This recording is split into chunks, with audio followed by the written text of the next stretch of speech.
Hi, isn't it fascinating how intuition works? It's really strange, isn't it? You don't give it much thought actually, but it's a thought that creeps upon you out of nowhere. It stuns you, surprises you, and you wonder where the thought came from. And sometimes you act upon it immediately and it helps you. Sometimes you forget it instantaneously and it's of no value to you. It's just like that. Some time ago, I was just reminiscing on old memories and a name popped into my head. The name of a friend who had worked with me at the first job that I was working at. A fascinatingly good writer, fantastic writer actually, very creative and very thoughtful, very well read, and came up with fantastic, fascinatingly beautiful ideas, and I could work with those ideas. That really helped. So this name popped into my head, and it was strange because after I left the company and then she left the company and we moved on in life, different directions. Kept in touch for a few months, years, and then we just it dissipates. You know how things happen. People just vanish from your life. So it was very surprising that this name popped into my head, and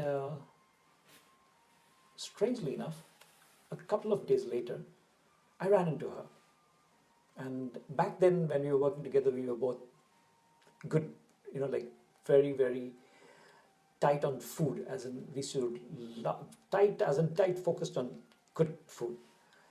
We liked enjoying really good food. Both of us were like crazy foodies, and we'd both bring our tiffins from home. I mean, our lunch boxes from home, and we'd sometimes share a lunchbox, or sometimes we'd just forget the lunchboxes and go out and dine somewhere. And we both had this thing of let's not plan what to eat when we step out for lunch. We just go there and sniff around the place that has the most appetizing aromas. Rush in there and order what you want. So that's how we were. So I was so glad that I just ran into her after having thought of her or remembering her a few days before that. And I mentioned that to her, and she said, "Yeah, intuition works in very strange ways." And we got talking, as always, about food and a ton of other things.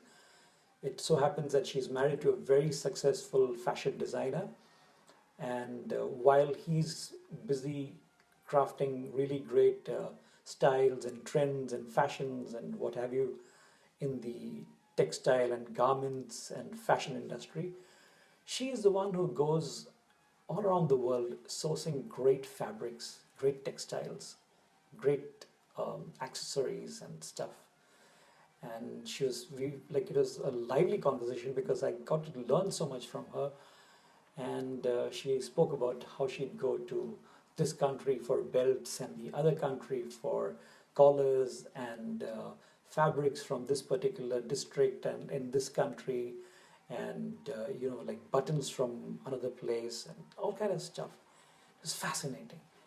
And she's got such a lot of knowledge about fabrics and textures and how they are stitched and what will not shrink and what will shrink upon washing and what will, what has to be ironed at what temperature to press it to get the right kind of creasing, what kind of fabric will hold the crease and what will let go, and what will crumple and what won't. So much to learn there.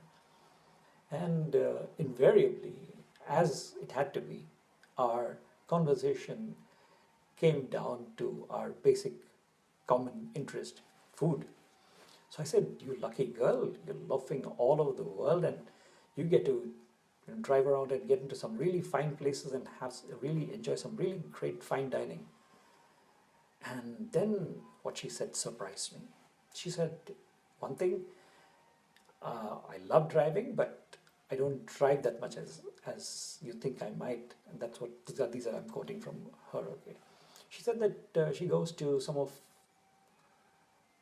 these different countries of the world, different cities of the world, and she always takes a cab to a hotel, to wherever she's staying when she visits that place.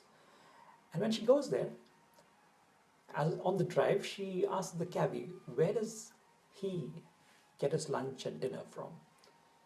And he'll obviously tell her about some cabbie joint somewhere. A cabbie is a taxi driver, so where taxi drivers go to have their lunch or dinner. A simple restaurant somewhere, maybe on the highway, off the track, but it's there, and it's practically there in every city, every town. Will have what, 5 or 6 different cabbie joints. The good thing about them, and this is quoting from her, she says that the great thing about cabbie joints is that they're open 24 hours. And another thing is that there's plenty of parking. Cabbies are very practical people. They know what they want, they know how to get it, and they know exactly where they can get that. And when it comes to food, they always, like home in on a place that is serving good food 24 hours, 7 days a week, and they know that the food is good, large, generous helpings, not too expensive, very budget meals, and healthy foods. Cabbies cannot afford to fall ill, and they practically work 24, not 24/7, but at least 7 days a week. They don't take a break day. Most of them don't. And they need to be up and running, so they need quick service. So the food at a cabbie joint is always served quick. They know this. The food is healthy, and those are some great benefits that you have. And then you have people from your own industry. They're all cabbies. Most of them know each other. So the place is always full of laughter and jokes, and you can pick up some nice conversations, meet some good people. I asked her, don't you feel a little uncomfortable and out of place because most cabbies are men? So she said, there's something that you don't know about cabbies probably, and this I must share with you, and that is that cabbies respect women more than anybody else does. They else do. And this is something that really was an insight that came to me from this friend, and I was so glad to receive it. Cabbies treat women with a lot of respect, and they are very well-mannered people. They're very courteous. They are very chivalrous, and these are things that people value. And she was very, very positive about this, and she said, these people can teach you so much if you want to learn something about life, about practical life, about being practical, about being right there on the job, being able to do things quickly, smartly, efficiently. And she's picked up a lot of traits from them. And even better, they know where she could actually go and purchase things at a bargain or good quality, or there's this combination of price and timely delivery and quality. So making that equation work, or that formula work in the right manner, is very critical for her. Getting the right colors, getting the right designs, getting the right fabrics, the right accessories. And this network of cabbies really helps her in every city that she goes. These networks, these city, town networks of cabbies, taxi drivers, really help her out.